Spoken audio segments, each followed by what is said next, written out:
Ini rasakan sakitnya di sana.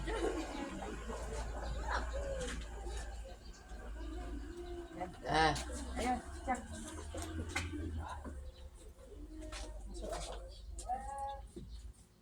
Siapa judul minta? Kabanan biar tamaro kali 50 aja. Masuk.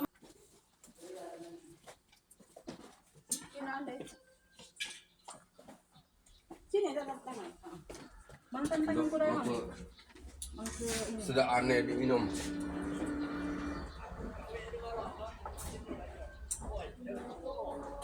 Yap.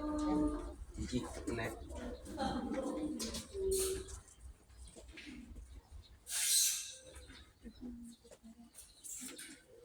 Itu tanda tangannya.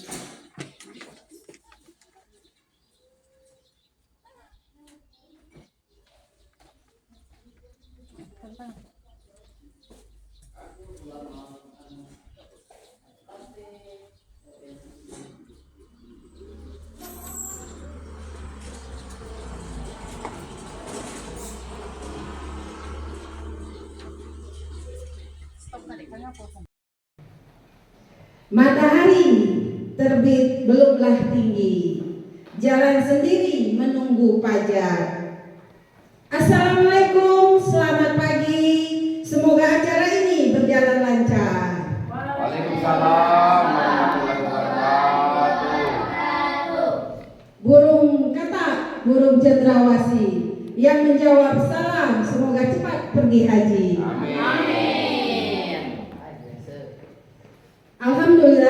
Alhamdulillahirabbil alamin. Assalatu wassalamu anbiya'i wa mursalin wa ala alihi wa sahbihi ajmain. Acara diseminasi budaya positif di SD Negeri 36 Pagaralam pada hari ini, hari Rabu, tanggal 21 Agustus 2024. Susunan acara yang pertama, pembukaan yang akan disampaikan oleh Bapak Kepala Sekolah. Kepada Bapak Kepala Sekolah, saya persilakan.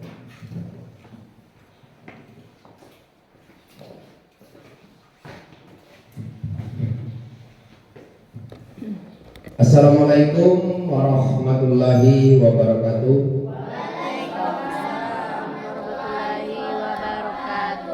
Alhamdulillahirabbil alamin. Assalatu wassalamu ala asrofil anbiya wal mursalin wa ala alihi wa sahbihi ajmain.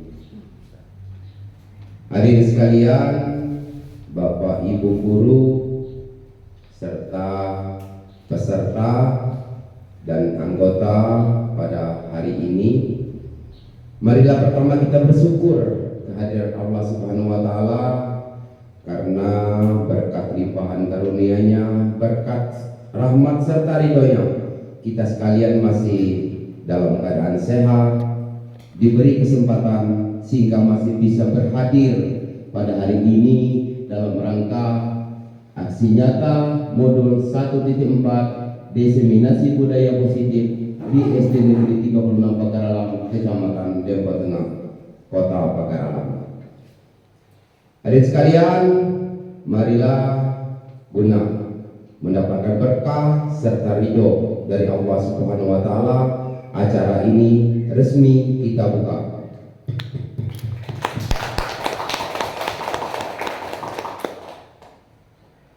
Terima kasih. Baiklah,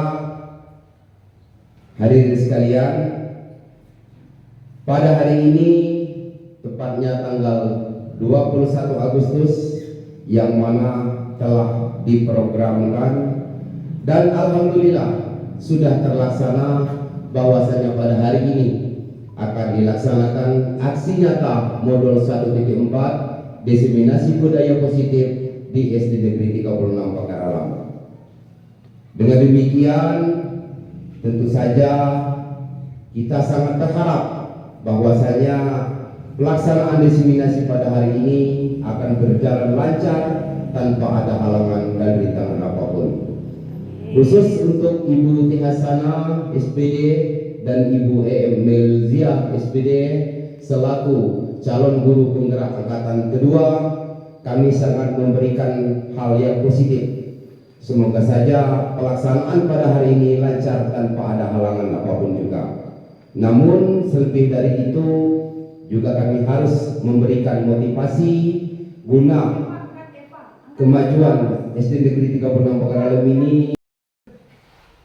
Alhamdulillah pada hari ini aksi nyata modul 1.4 diseminasi budaya positif SD Negeri 36 yang mana sebelumnya sudah dijadwalkan dan sudah diprogramkan pada hari ini sudah terlaksana, yaitu sudah dilaksanakan oleh Ibu Tihasana SPD dan Ibu Melzia SPD selaku CGP angkatan ke-11 tahun 2024. Untuk itu, mari kita beri support kepada Ibu Tihasana dan Ibu Melzia SPD.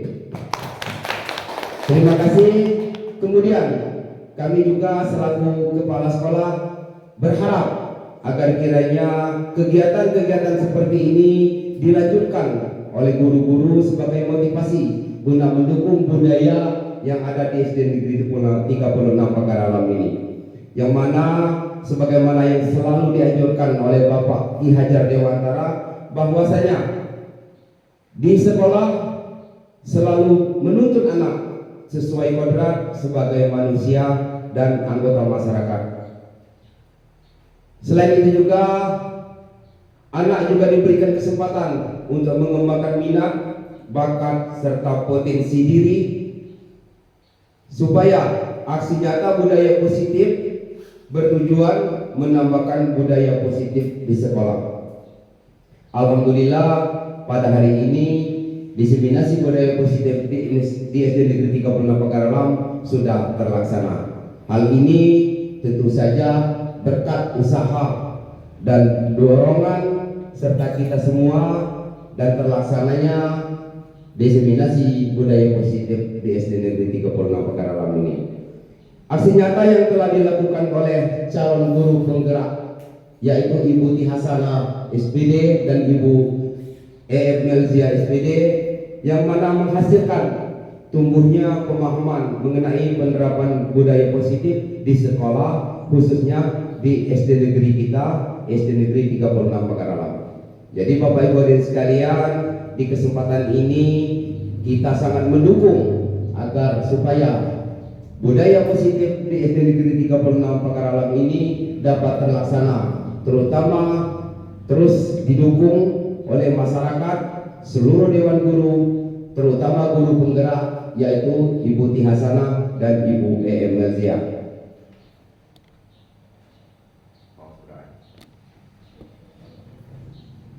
Baiklah hadirin sekalian, sebagai kepala sekolah saya memberikan saran untuk calon guru penggerak agar kegiatan-kegiatan seperti ini dilaksanakan secara rutin, namun kita usahakan agar tidak mengganggu jam pelajaran di sekolah atau jam pelajaran di kelas. Selanjutnya, sebagai saran saya ke depan, untuk kegiatan-kegiatan seperti ini, diseminasi budaya positif selalu dilaksanakan sebagai motivasi seluruh guru juga harus dapat melaksanakan diseminasi budaya positif seperti ini, khususnya di SD Negeri 36 Pagaralam. Jadi jangan hanya Ibu Tihasana dan Ibu Melzia yang melaksanakan budaya positif seperti ini. Demikian yang dapat saya sampaikan. Sekali lagi, kami seluruh warga masyarakat, seluruh guru sangat mendukung diseminasi budaya positif di SD Negeri 36 Pagaralam yang telah dilaksanakan oleh Ibu Tihasana SPD dan Ibu Melzia SPD. Billahi taufiq wal hidayah. Assalamualaikum warahmatullahi wabarakatuh. Waalaikumsalam warahmatullahi wabarakatuh. Duduk meja sambil makan, pemandangannya hutan ilalang. Beribu terima kasih kami ucapkan kepada kepala sekolah yang telah memberikan sambutan. Para hadirin, saya minta tepuk tangan yang meriah untuk Pak Sekolah kita.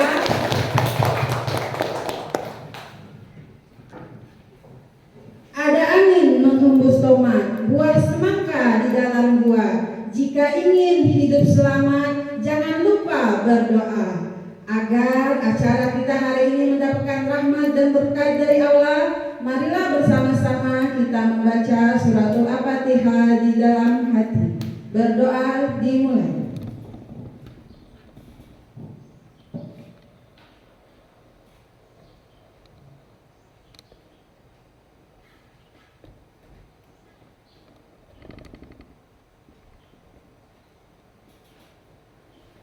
Berdoa selesai. Alhamdulillah, kita telah sampai ke materi inti. Di sini kami minta kesediaannya pada Ibu EM Melziah untuk memberikan materi yang pertama. Kepada Ibu EM Melziah dipersilakan.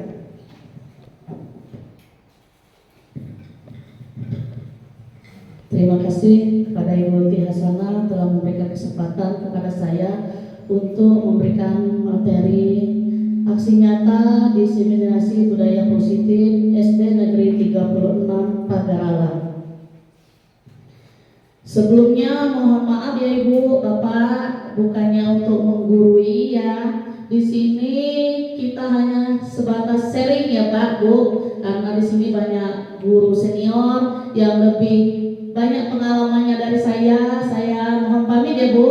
Di sini kita hanya sebatas sharing lah istilahnya ya. Di sini kami memberikan materi yang kami dapat dari CGP. Jadi kita berbagi budaya positif ya Bu ya. Di sini ya. Baiklah, sekarang kita mulai materi. Di sini saya sebagai calon guru penggerak angkatan 11 Kota Pagaralam, ada pembimbing dari kami sebagai Bapak fasilitator Bapak Dwi Setiono SPDGR, dan kemudian ada Ibu pengajar praktik adalah Ibu Nur Asia, sedangkan calon guru penggerak itu sendiri adalah saya sendiri EM Melziah SPD. Next yuk. Sebelum kita masuk ke materi, kita membuat kesepakatan kelas yang mana tadi sebelum masuk kita sudah membuat kesepakatan kelas bersama. Yang pertama apa Ibu tadi? Kesepakatan kelas kita yang pertama itu datang tepat waktu ya. Alhamdulillah tadi sudah hadir tepat waktu, sudah mematuhi kesepakatan kelas kita.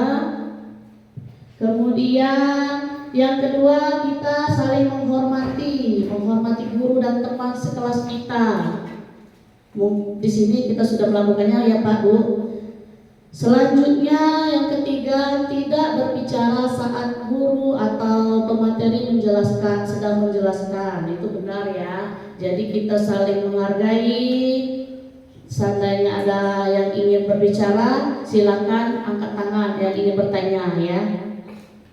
Kemudian peraturan kesepakatan kelas kita yang kelima, tidak boleh mengaktifkan HP. Nah, jangan dulu main HP, kita belajarnya kali ini ya Bu, Pak. Ya, di sini paling ganteng Pak, cuma satu bapaknya ya. Jadi ibu-ibu semua, bapaknya cuma sekali ya. Jadi ini. Yang keenam, mengikuti partisipasi kegiatan ini sampai selesai. Saya harapkan di sini Bapak dan ibu-ibu sekalian selalu mengikuti acara ini sampai selesai.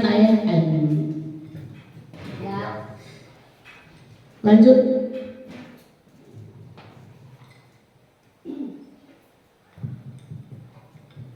Agar tidak merasa tegang, kita ice breaking dulu ya. Boleh? Boleh ice breaking? Semuanya bisa nyanyi? Nanti peraturannya nyanyi di mana sudah menyanyi beberapa bait, mikrofonnya boleh dipindahkan dan dilanjutkan oleh teman yang lainnya, ya. Setuju? Setuju. Kalau begitu kita nyanyi dulu semuanya. Boleh berdiri dulu di depan sini.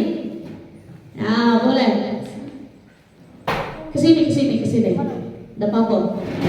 Nah, ke depan. Kita nyanyi sama-sama. Biar tidak. Maju. Tegang. Ayo maju. Nah, ibu yang ini kecil. Manu. Mutar jadi Pak. Nah, boleh. Nyanyi ya, semangat nyanyinya ya Bu, Pak. Siap. Kita nyanyi lagu kemesraan. Banyak hafal kan lagu kemesraan?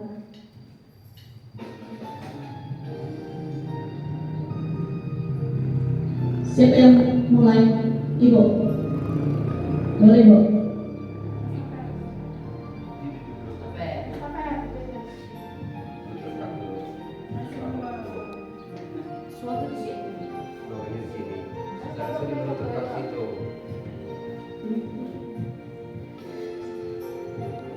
Suatu hari dikala kita duduk di tepi pantai dan memandang ombak di lautan yang kian menepi, burung jawa bermain di derunya air.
ingin ku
Terima kasih semuanya sudah menyanyikan lagu kemesraan.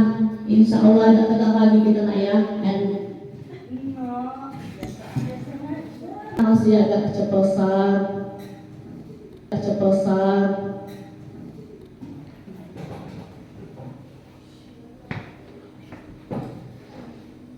Kita kembali ke materi pembahasan kita.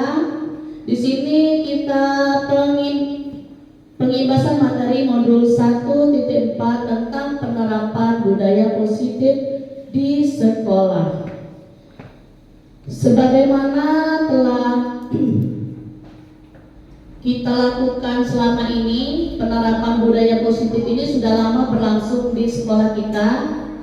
Salah satu contoh kita telah menerapkan budaya positif ini seperti kita melakukan kegiatan piket guru, Bu ya.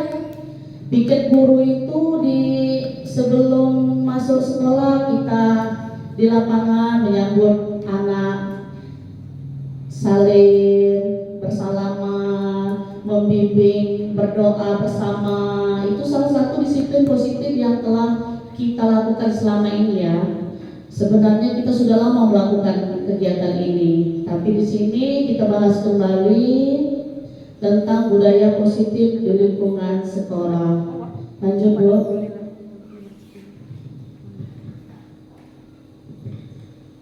Adapun penerapan budaya positif di lingkungan sekolah ini terdapat 7 komponen yang kami pelajari. Yang pertama yaitu perubahan paradigma belajar. Kemudian yang kedua disiplin positif. Ketiga motivasi perilaku manusia. Dan keempat kebutuhan dasar. Kelima posisi kontrol restitusi. Kemudian yang keenam keyakinan kelas. Serta yang ketujuh segitiga restitusi. Di sini yang akan kita bahas selama materi ini, yang pertama kita pembahasan tentang perubahan paradigma belajar, ya. Adapun perubahan paradigma pembelajaran ini merupakan pergeseran antara stimulus respon menjadi teori kontrol. Pembelajaran dirancang berdasarkan prinsip pembelajaran yang berpihak kepada murid dan berdiferensiasi, sehingga setiap murid akan belajar sesuai dengan kebutuhan dari tahap perkembangannya untuk menjadi manusia yang bisa meraih keselamatan dan kebahagiaan yang setinggi-tingginya di masa depan nanti. Jadi di sini kita masih berpatokan, masih menggunakan dari Bapak Ki Hajar Dewantara ya, masih dalam bimbingan Bapak Ki Hajar Dewantara, yang mana kita selalu berpihak kepada murid, menuntun murid dan berdiferensiasi. Jadi kita harus menyesuaikan dengan kebutuhan murid, kebutuhan karakter yang dibutuhkan oleh murid. Ya, di sini kita diibaratkan mendidik murid itu kalau dari Bapak Ki Hajar Dewantara, kita diibaratkan menanam tumbuhan padi. Di sini tumbuhan padi itu kita tanam, kita rawat bagaimana agar tanaman padi itu bisa tumbuh baik. Ya, kita beri apa biasanya Bu? Kalau diberi pupuk, kemudian di kondisi airnya dilihat, tanahnya, ya begitu juga dengan peserta didik kita, ya kita mendidik peserta didik kita itu kita tuntun, kita hanya menuntun, memberinya arahan, memberinya semangat. Hanya itu yang bisa kita lakukan ya. Kita tidak bisa mengubah perilaku dan hasilnya kita tidak bisa meyakinkan itu ya. Karena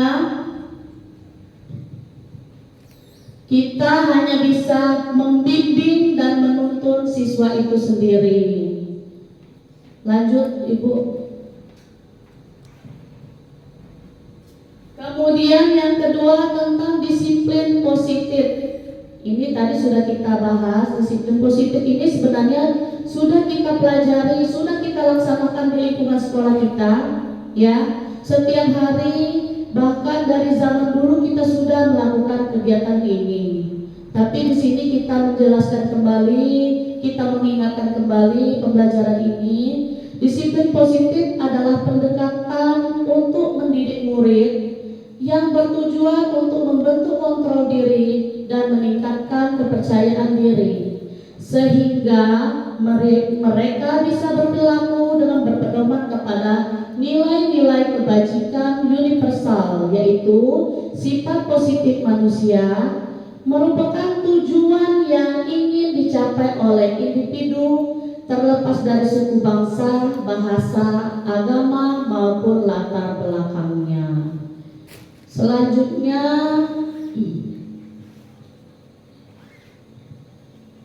yang ketiga yaitu memotivasi perilaku manusia. Ya, motivasi adalah salah satu faktor penting dalam membentuk perilaku manusia. Dalam konteks restitusi disiplin sekolah, ada 3 jenis motivasi perilaku yang perlu kita perhatikan. Yang pertama, motivasi untuk menghindari ketidaknyamanan atau hukuman. Dengan kata lain, motivasi eksternal ini mendorong individu untuk melakukan tindakan tertentu atau menghindari konsekuensi negatif atau hukuman. Ya, itu adalah salah satu contoh dari motivasi untuk menghindari ketidaknyamanan atau hukuman. Kemudian yang kedua, motivasi untuk mendapatkan penghargaan dari orang lain. Di sini motivasi ini yaitu motivasi eksternal ya. Ini mendorong individu untuk melakukan sesuatu demi mendapatkan penghargaan atau pengakuan dari orang lain. Jadi motivasi ini terdapat dalam diri kita, kemudian kita melakukannya hanya untuk mengharapkan bagaimana kalau saya melakukan ini, apa yang akan saya dapatkan. Itu salah satu contohnya ya. Kita mau melakukan sesuatu karena ada pengharapan di belakangnya ya. Kemudian yang ketiga, motivasi untuk menghargai diri sendiri dengan nilai-nilai yang dipercayai. Di sini termasuk motivasi internal, yaitu mendorong individu untuk melakukan tindakan karena ingin menjadi diri yang mereka banggakan dan sesuai dengan nilai-nilai yang mereka yakini. Jadi maksud dari motivasi untuk menghargai diri sendiri ini, dia memang tumbuh dari dalam diri kita, tumbuh dari dalam diri sendiri yang mengharapkan hasil yang terbaik untuk bisa mereka banggakan sesuai dengan nilai-nilai yang mereka yakini. Ya, lanjut Bu. Di sini ada kata pertanyaan pemantik. Ibu Lita, guru wali kelas 2 di SD Negeri 36 Pagaralam, sedang bingung menghadapi ulah salah satu siswa di kelasnya, Alsen namanya. Beberapa anak di kelas 2 telah datang kepadanya dan mengeluh Alsen yang seringkali meminta bekal makan siang mereka dengan paksa. Jika Anda menghadapi situasi seperti Ibu Lita, apa yang akan Anda lakukan? Menurut Anda, kira-kira apa alasan Alsen melakukan hal itu? Nah, bagaimana di sini Ibu-ibu bisa menjawabnya? Seandainya ada di kelas Ibu, ya, mendapatkan siswa yang sering meminta bekal kepada temannya, apa yang akan Ibu lakukan? Bagaimana caranya menindak anak ini? Bu, Pak, ada yang bisa dilakukan?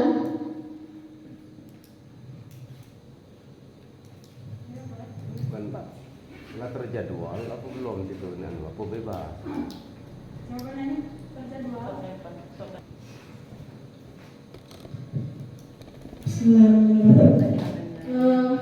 Yang pertama yang saya lakukan adalah menggali informasi terlebih dahulu Ya, bagus. kepada peserta didik, apa alasan Alsen melakukan hal tersebut. Ya, tepat Kemudian sekali. baru kita bisa menerapkan langkah-langkah yang perlu diambil untuk tindakan selanjutnya. Ya, sangat tepat sekali ya Ibu. Kemudian apa lagi Bu kira-kira yang bisa? Kenapa anak kita ini melakukan hal itu?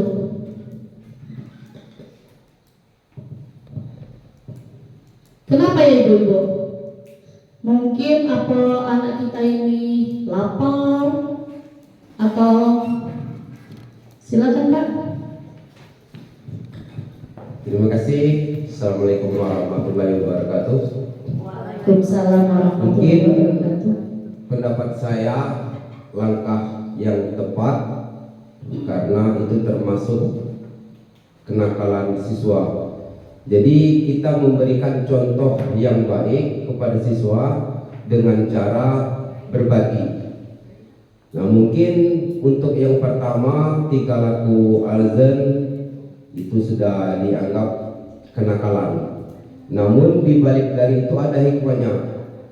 Nanti suatu saat kita adakan cara berbagi. Jadi dengan cara berbagi, masing-masing siswa nanti akan memahami bagaimana cara membagi, cara berbagi bersama. Dengan adanya cara berbagi bersama, tak akan ada lagi siswa yang berani mengambil bekal orang lain, karena suatu saat akan dibagi sendiri oleh siswa yang lain. Jadi dengan demikian, tingkah siswa yang dianggap nakal mengambil bekal orang lain tidak akan terjadi lagi, karena suatu saat dia akan menerima bekal, yaitu dengan cara berbagi. Terima kasih. Ya, sangat bagus sekali Bapak. Itu cara menindaklanjuti anak. Yang pertama kita mencari dulu informasi apa yang sebenarnya terjadi ya. Di sini adalah suatu penegakan disiplin positif ya. Dari Ibu Lita tadi, yaitu mendorong tindakan Alsen yang meminta bekal makan siang teman-temannya. Pemahaman ini penting agar tindakan disiplin yang diambil dapat membantu memecahkan masalah tanpa merugikan Alsen sendiri. Jadi memang tepat dari Ibu tadi, cara penanganannya, cara menghadapi anak tadi memang betul, memang kita harus seperti itu ya. Jangan langsung dimarah ya. Itu sama saja menyakiti perasaan dari anak kita, walaupun kadang kita tahu kenapa alasan anak itu ya. Kemudian yang pertama, ada suatu kebutuhan bertahan hidup ya, atau survival ya. Jika Alsen merasa lapar dan tidak memiliki bekal makan siang, tindakannya mungkin merupakan upaya memenuhi kebutuhan dasar bertahan hidup seperti makanan, makan. Seperti makanan itu sendiri adalah salah satu cara untuk dia mempertahankan hidupnya, itu maksudnya. Kemudian yang kedua, kasih sayang dan rasa diterima.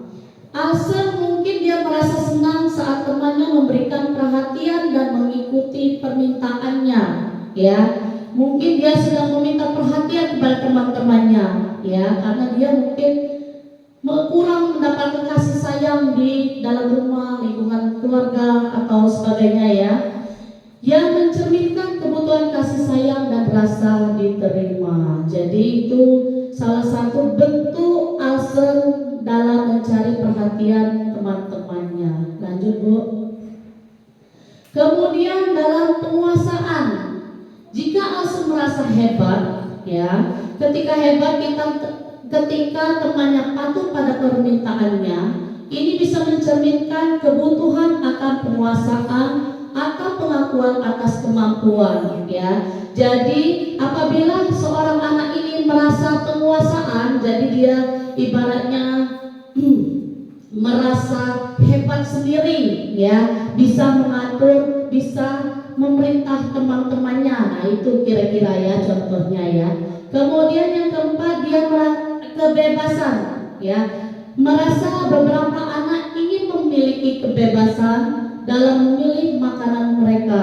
Mungkin Alsen ini bosan dengan makanan yang ada di rumah, makan itu aja yang disiapkan oleh orang tuanya. Mungkin dia ingin meminta kepada orang tuanya, tapi orang tuanya belum sempat membuatkannya. Jadi salah satu yang diinginkan oleh Alsen itu, karena dia terlalu ingin, jadi bisa mengambil dengan makanan temannya tadi, mungkin Jadi bekal yang sama setiap hari dan ingin mencoba variasinya, itu maksud Alsen tadi. Sehingga dia mencari perhatian dengan mengambil makanan bekal makan siang temannya. Kemudian yang kelima, kesenangan. Alsen mungkin merasa senang melihat reaksi teman-temannya, terhadap tindakannya yang mencerminkan kebutuhan anak yang kesenangan dan kebahagiaan dalam bermain. Lanjut, Bu. Di sini adalah salah satu contoh contoh dari kebutuhan dasar manusia, bukan hanya siswa yang membutuhkan kebutuhan dasar manusia ini, Bapak Ibu. Seorang guru, seorang manusia juga harus mendapatkan kebutuhan dasar manusia ini, Yang pertama, bertahan hidup. Bagaimana cara kita bertahan hidup? Mempertahankan hidup kita ini. Kemudian kasih sayang dan rasa diterima, kita sangat membutuhkan hal itu. Jadi bukan untuk siswa saja, agar semua kegiatan bisa kita lakukan dengan berjalan baik. Selanjutnya penguasaan, kita juga harus mendapatkan itu. Kemudian kebebasan serta kesenangan. Jadi semua orang membutuhkan kebutuhan dasar manusia ini, bukan hanya guru saja. Selanjutnya, Bu.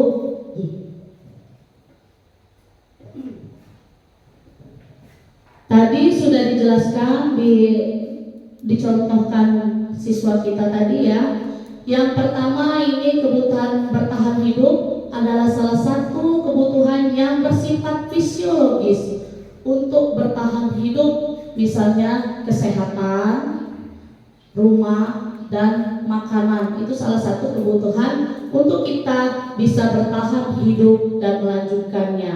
Kemudian kasih sayang dan rasa diterima atau kebutuhan untuk diterima. Kebutuhan untuk disayangi dan diterima meliputi kebutuhan akan hubungan dan koneksi sosial, kebutuhan untuk memberi dan menerima kasih sayang, dan kebutuhan untuk merasa menjadi bagian dari suatu kelompok itu. Dan yang ketiga, penguasaan. di sini ada kebutuhan pengakuan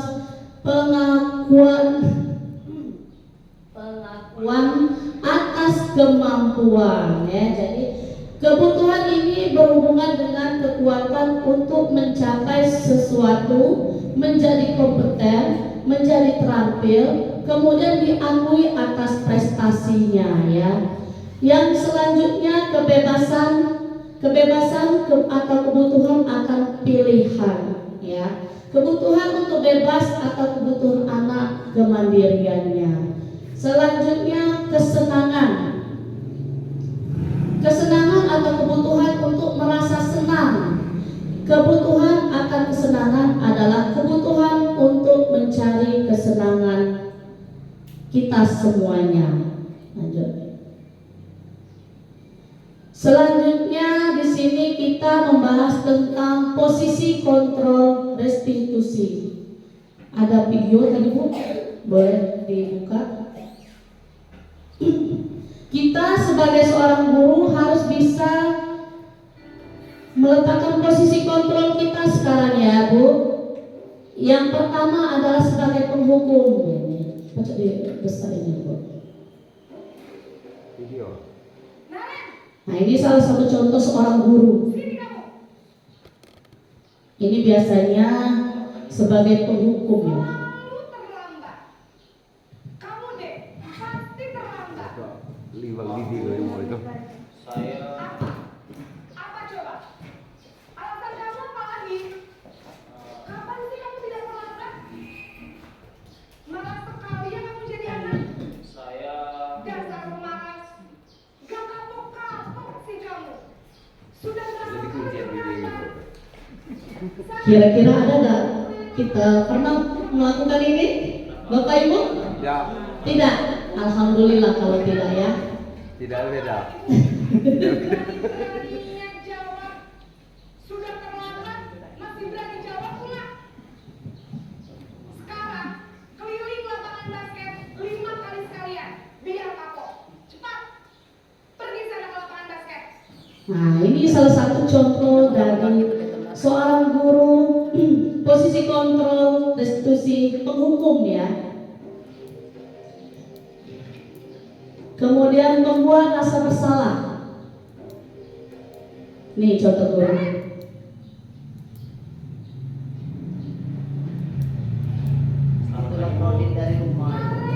Naren, kamu kenapa terlambat lagi, nak? Ya Tuhan, Naren. Kamu senang ya bikin ibu susah ya? Kalau kamu terlambat lagi, nanti ibu yang ditegur bapak. Kira-kira ada seorang guru seperti ini? Ada ya, pasti ada gitu ya. Duh, gimana ini? Duh, Gusti Naren. Kamu suka ya kalau ibu ditegur bapak kepala sekolah? Terus, sekarang ibu harus tulis apa ini di buku absen? Ini kamu sudah sering terlambat loh. Ibu harus apa coba?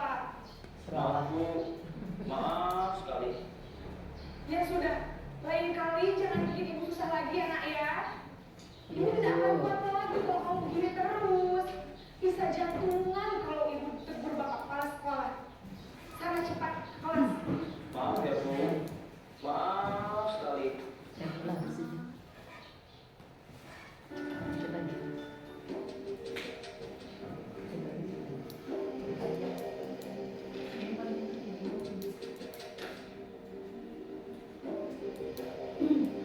Naren, Selamat pagi Bu. wah, sudah. Nah yang ini pernah dilakukan. Ini salah satu posisi kontrol dari seorang guru ya, yang dianggap teman bagi siswanya. Kira-kira itu ibu kelas 1 ya? Oh kelas 1 sama kelas 2. Oh Bangun tadi jadi ini kira-kiranya. tetap gak senja Bu. Ya sudah sana. Nanti lain kali larinya lebih kenceng lagi ya. Biar gak terlambat lagi. Bikin senang ibu demi ibu. Bisa kan? Bisa Bu.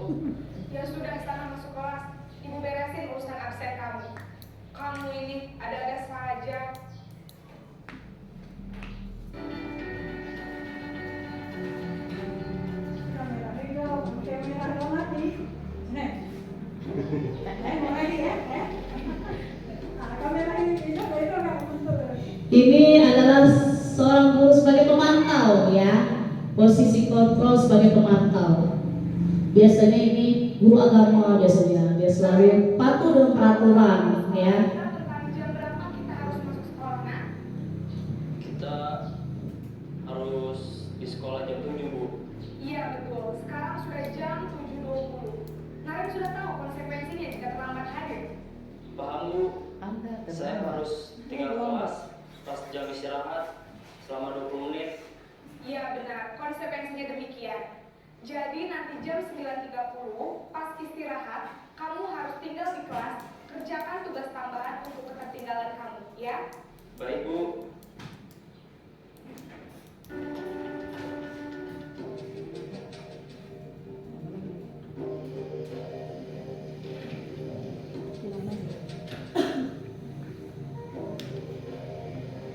Naren! Ini salah satu posisi kontrol manajer. Seharusnya kita sebagai seorang guru harus berada di posisi ini ya. Jam 7, sekarang sudah jam 7.20. Jadi sekarang bagaimana ini, Naren? Maaf, Bu. Saya lupa alarm saya semalam. Baiklah, menurut kamu, keyakinan sekolah yang mana yang perlu kamu tingkatkan? Menghargai diri sendiri dan orang lain mungkin ya, Bu. Setuju. Jadi, apakah Naren meyakini prinsip saling menghormati tersebut? Iya, Bu. Saya meyakininya. Apakah Naren bersedia memperbaiki masalah keterlambatan ini? Bersedia, Bu. Bagaimana kamu akan memperbaiki masalah keterlambatan ini? Saya akan coba untuk tidak lupa menyetel alarm saya, Bu. Baik, kalau Naren lupa menyetel alarm di rumah, ada orang yang kira-kira bisa bantu mengingatkan tidak? Ada, Bu. Kakak saya, Kak Emma. Ada lagi selain Kak Emma? Selain Kak Emma, ada ibu saya. Baik, jadi yang mengingatkan Naren adalah Kak Emma dan ibu kamu ya? Kira-kira akan mulai ke alarm kapan nih, Naren? Setelah pulang sekolah, akan segera saya lakukan. Baik, jadi Naren akan setel alarm untuk bangun besok pagi dan akan diingatkan oleh kakak dan ibunda Naren ya. Ada lagi yang mungkin perlu dilakukan, Naren, agar tidak terlambat bangun lagi. Tidak ada, Bu. Baik, Naren, terima kasih untuk kerjasama kamu. Sekarang kamu perlu kembali ke kelas untuk belajar. Baik, Bu. Terima kasih. Sudah, Bu?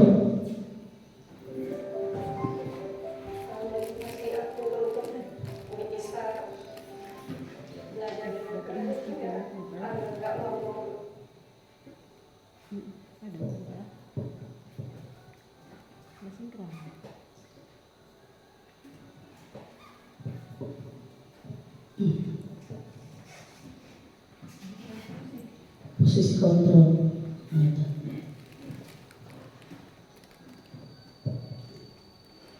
Ya, jadi tadi sudah disampaikan salah satu contoh seorang guru dari posisi kontrol restitusi, bagaimana cara dia menyelesaikan masalah kepada seorang siswanya. Ya, di sini kita semuanya sudah pernah mengalaminya. Ya, saya sendiri yang pertama sebelum mengenal posisi kontrol ini, saya pernah mengalaminya sebagai penghukum. Itu saya sudah pernah mengalami ya, dimana di sini saya merasa bersalah ada dengan siswa ya, karena dalam posisi ini mungkin ada yang tersakiti siswa kita ya, ada yang tersakiti, ada yang tersinggung dalam perkataan. Itu salah satu yang sebelumnya saya lakukan. Setelah saya mempelajari ini, saya amati, saya cermati, kemudian saya praktekkan langsung ke sekolah. Ya, saya mulai belajar tentang menjadi seorang manajer ya di sekolah ini. Ya, manajer untuk menyelesaikan masalah kepada siswa kita. Alhamdulillah saya sudah melaksanakannya. Insya Allah siswa kita sudah memahami itu ya. Selanjutnya di sini saya akan memberikan kepada Bapak Ibu Kira-kira posisi kontrol restitusi ini yang mana sudah dilakukan oleh Bapak dan Ibu guru ya, dalam posisi apa, seorang pemantau, manajer, atau penghukum? Kira-kira yang mana yang telah dilakukan sampai saat ini? Boleh Bapak Ibu mengisi dalam tikiman ini ya, nanti ditempel di papan yang sudah disediakan.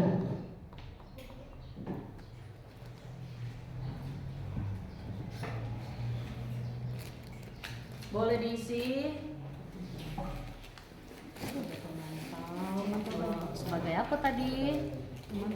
Pemantau, penghukum, manajer. Yang mana Bapak Ibu sudah mempraktekkan, dan kemudian harapan Bapak akan menjadi, Bapak Ibu akan menjadi seorang guru yang seperti apa?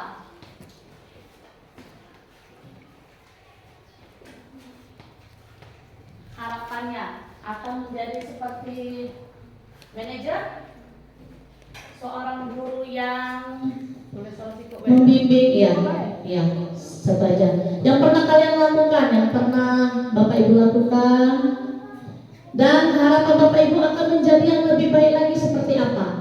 Apa seperti pemantau, manajer? Udah Bu, tempel ya. Ya, boleh. Posisinya sebagai penghukum, harapannya Sebagai- bisa menjadi manajer. Ya, bagus sekali. Semoga kita semuanya bisa menjalankan posisi kontrol restitusi ini dengan baik ya, sebagai manajer. Boleh. Posisinya sebagai teman, alasannya untuk memberi kasih sayang yang hilang. Boleh. Sudah ini, Bu?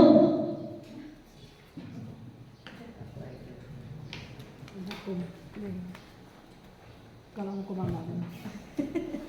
Nah, ini yang sudah tahu.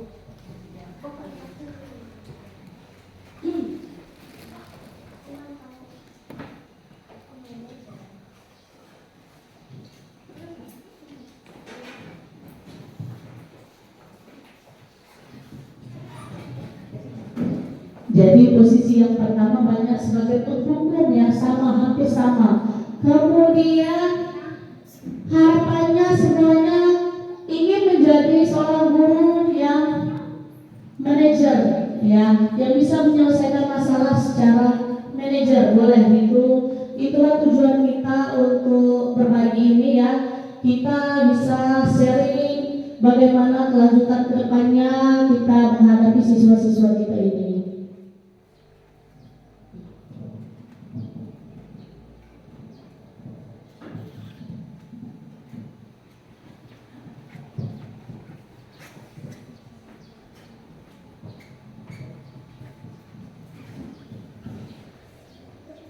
Lanjut, Bu.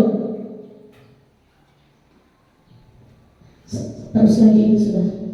Kemudian kita kembali ke keyakinan kelas. Keyakinan kelas sebagai seorang guru, hendaklah senantiasa kita bisa menuntun siswa menemukan jalan dalam belajar untuk mencapai tujuan hidup bahagianya di masa depan ya. Pembiasaan positifnya adalah salah satu cara guru untuk menuntun siswanya mencapai karakter profil pelajar Pancasila. Jadi, keyakinan kelas diterapkan sebagai salah satu cara dalam membangun budaya positif. Keyakinan kelas harus berpihak kepada murid dan dirumuskan bersama murid untuk membangun kemandirian mereka. Guru hanya sebagai fasilitator. Jadi kita hanya sebagai fasilitator ya.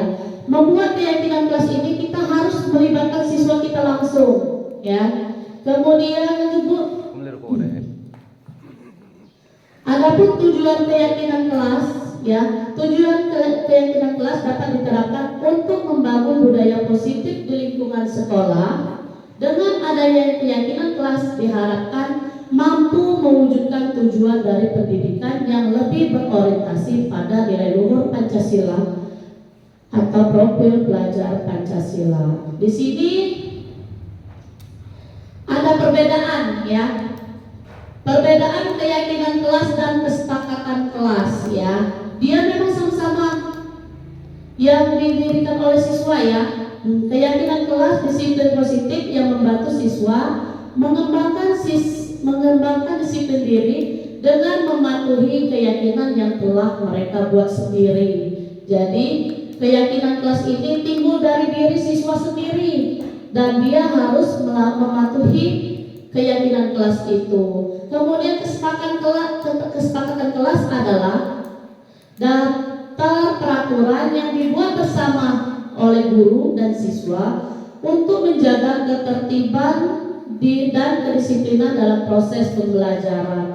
Jadi kesepakatan kelas ini lebih penting dari peraturan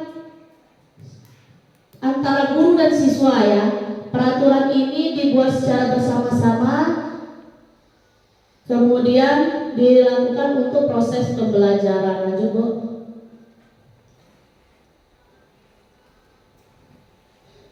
Belum kan? Buat keyakinan kelas ya.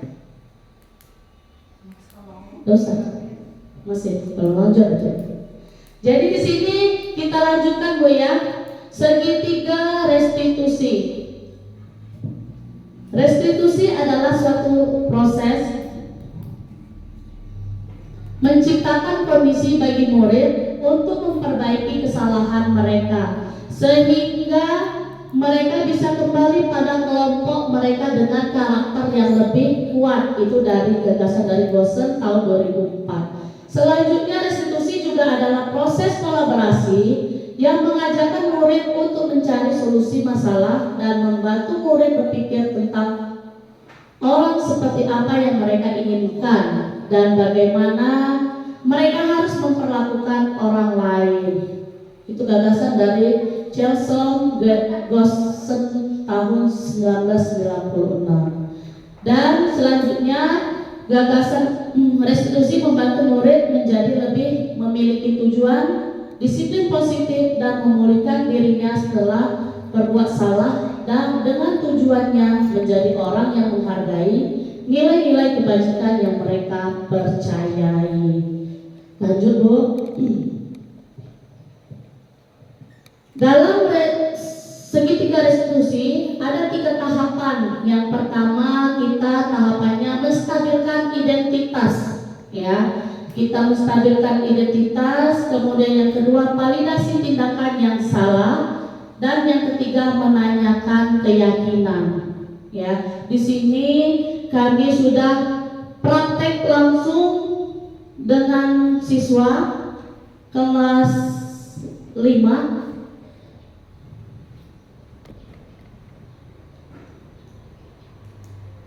Ciri-ciri dulu ya.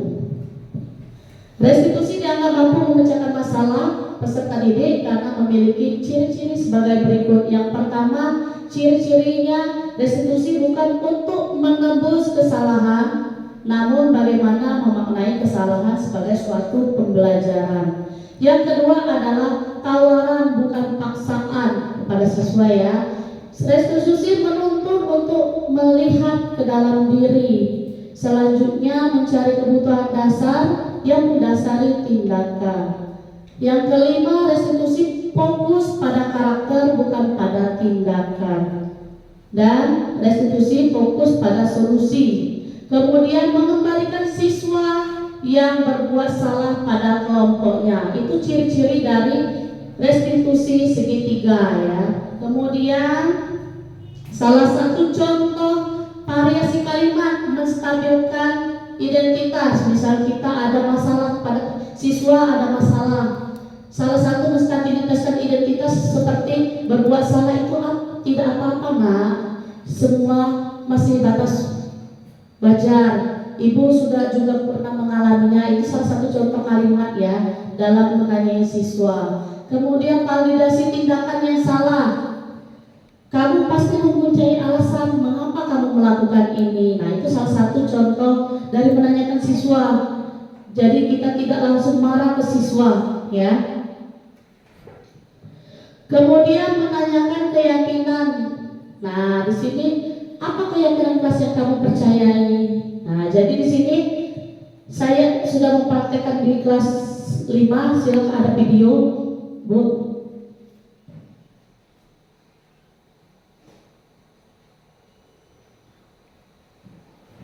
Nah, ini salah satu contoh anak kita yang selalu mencontek kegiatan temannya. Kemudian temannya marah dengan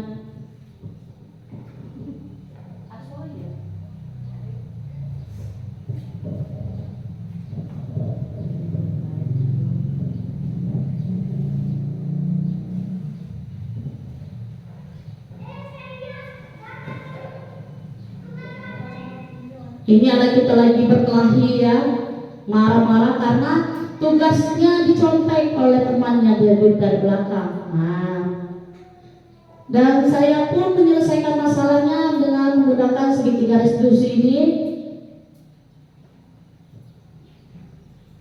dengan menanyai siswa.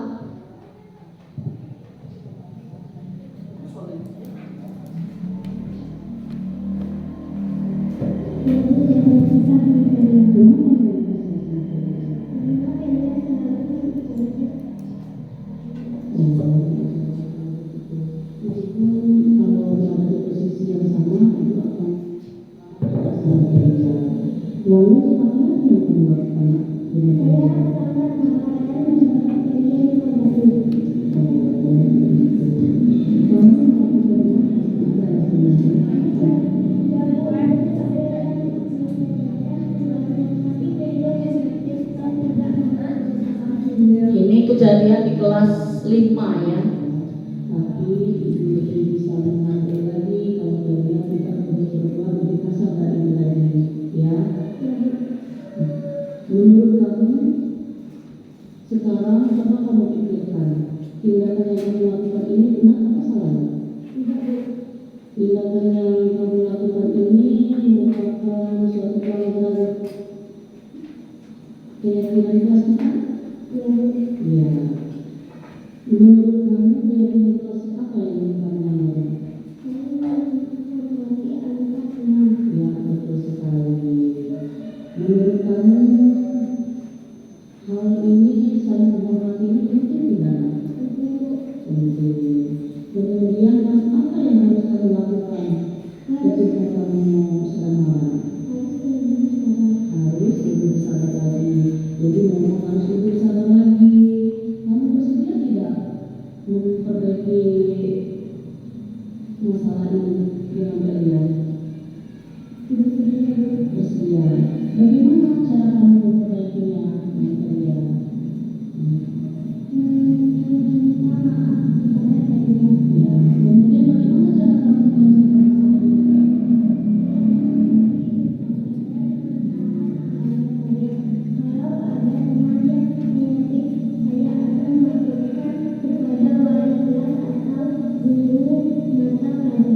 tepat sekali tindakannya ya. Saya juga sangat setuju dengan tindakan Mas dengan menyelesaikan masalah seperti ini. Kita berharap Mama tidak lagi mengulangi kesalahan ini ya. Sekarang silakan Mama. Ya, ini adalah salah satu contoh dari saya menyelesaikan segitiga restitusi itu ya, menyelesaikan masalah bersama anak sehingga anak tidak merasa tersakiti dan anak merasa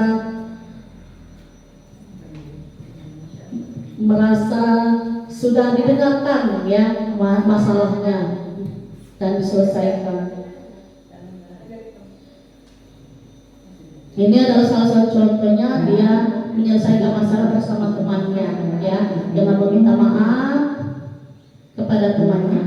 Tadi sudah kita bahas ya masalah Mama dengan kalian. Dan Mama bersedia untuk minta maaf dengan kalian. Kalian bersedia minta maaf dengan Mama.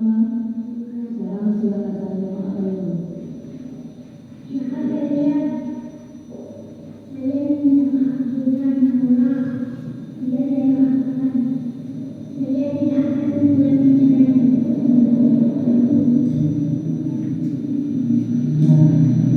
Sudah ya, sudah saling memaafkan ya. Nah, itu salah satu penyelesaian masalahnya. Insya Allah semua kita bisa melakukan hal seperti ini ya. Dan saya rasa